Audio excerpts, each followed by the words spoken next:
കാലപ്പഴക്കം കൊണ്ട് നിലം പൊത്താറായ കെട്ടിടത്തിൽ ജോലി ചെയ്യേണ്ടതിന്റെ ആശങ്കയിലാണ് മലപ്പുറം കുറുമ്പലങ്ങാട് വില്ലേജ് ഓഫീസിലെ ജീവനക്കാർ. വിവിധ ആവശ്യങ്ങൾക്കായി ഇവിടെ എത്തുന്ന ജനങ്ങളും സുരക്ഷിതരല്ല. റവന്യൂ വകുപ്പടക്കം ബന്ധപ്പെട്ട അധികൃതർ ഇക്കാര്യത്തിൽ കാര്യക്ഷമമായ ഇടപെടൽ നടത്തണമെന്നും ജീവനക്കാരുടെയും ജനങ്ങളുടെയും ആവശ്യമാണിത്.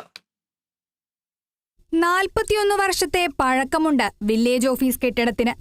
കഴിഞ്ഞ ജൂണിലുണ്ടായ ശക്തമായ മഴയിൽ ഓഫീസിന്റെ സംരക്ഷണ ഭിത്തി തകരുകയും കാലപ്പഴക്കം മൂലം പല ഭാഗങ്ങളിലും വിള്ളൽ വീഴുകയും ചെയ്തിരുന്നു.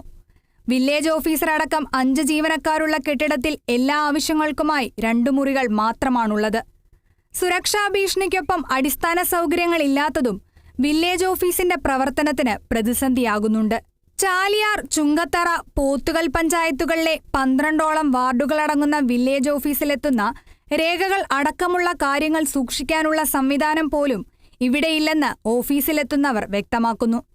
41 വർഷത്തെ ഫയലുകളിൽ പലതും ചിതലെടുത്തും മഴവെള്ളം ചോർന്നും നശിക്കാനും ആരംഭിച്ചിട്ടുണ്ട്. വില്ലേജ് കെട്ടിടത്തിന്റെ തറയിലും ചുമരുകളിലും ദിവസങ്ങൾ കഴിയും തോറും വിള്ളലുകൾ കൂടി വരുന്നതാണ് ആശങ്കയിരട്ടിക്കാൻ കാരണം. പൊളിഞ്ഞു വീഴാറായ കെട്ടിടത്തിൽ തങ്ങൾക്ക് ആര് സുരക്ഷ ഒരുക്കുമെന്നാണ് ജീവനക്കാരുടെ ചോദ്യം.